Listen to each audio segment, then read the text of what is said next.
The more you choose to be who others want to see, the more you slowly disappear. The more available you are to everyone, the less you are truly valued.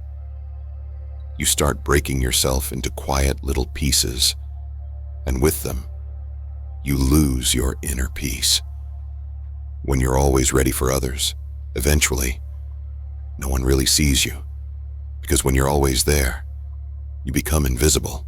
If you stopped reacting to everything, chose silence over defense, withdrew instead of pleasing, what would change? Maybe real power doesn't lie in what we say, but in choosing not to speak at all. This silence isn't weakness. It's not antisocial behavior. It's awareness, formed to reject the version of you others project onto you. When you're always available, you cheapen the value of your time. Friendships turn into duties, and slowly, you become a mirror, reflecting only what the other person wants to hear, not who you truly are. That's not you. That's communication built on surrender.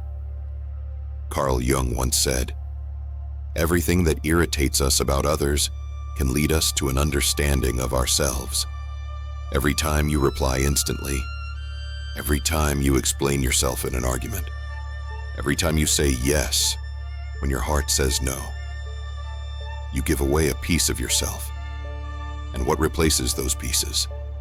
Exhaustion, emptiness, a fatigue you can't explain, because your only true wealth, your energy, has been handed to those who never earned it. Each impulsive reaction slices another piece from your inner reserves, until one day you wake up and realize you've become a machine that responds to other people's buttons. Because being always available makes you predictable, and anything predictable becomes a tool. People begin to treat you like an emotional emergency button. They press you when they need comfort, attention, or relief, and then shelve you when they're done. And you don't even notice, because you've fallen for the illusion that being available for everyone will one day make someone available for you. But that's not how this works.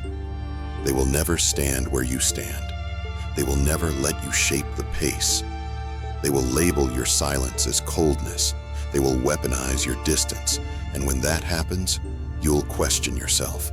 You'll search for a fault that isn't yours. And that inner conflict will drown you. Carl Jung spoke of the persona, the mask we wear to be liked, accepted, understood. And it is this very mask that keeps you endlessly accessible.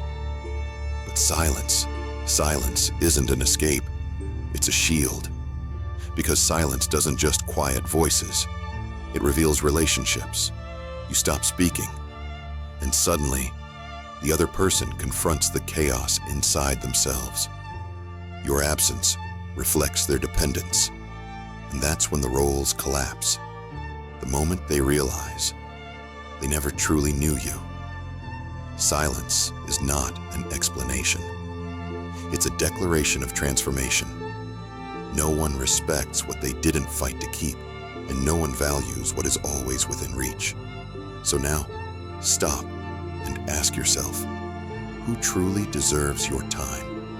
Who deserves your presence, your attention, your listening, and maybe even more importantly, who deserves your absence? But before you answer, ask this: why do I react so much? Why do I give in so easily? Because we believe that if we talk enough, someone out there will understand us.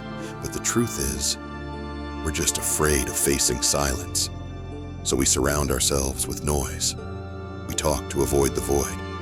And in doing so, we lose touch with the one voice that matters, our own. You will be alone. But this aloneness isn't loss, it's rebirth. This is the silence that reminds you of who you are, where the roles fall away, and only your truth remains. Yes, people will drift, because they only loved the version of you that served them. But now, You serve no one but your truth. And that is the solitude of the strong. Not exile, but return. It's not escape from the world, but a return to yourself. I'm no longer available, because every yes used to cost me a piece of myself, and every silence has been healing me. I no longer need to respond instantly. I don't need to show up to every request. I don't need to accept emotional crumbs. I am not empty. I am whole. So I ask you now, are you ready to be misunderstood for the sake of being yourself? Are you willing to be disliked, to remain loyal to your essence? Not for everyone, but for you? If the answer is yes, then start here. Start in silence. Because transformation doesn't begin with shouting. It begins with the scream no one ever hears.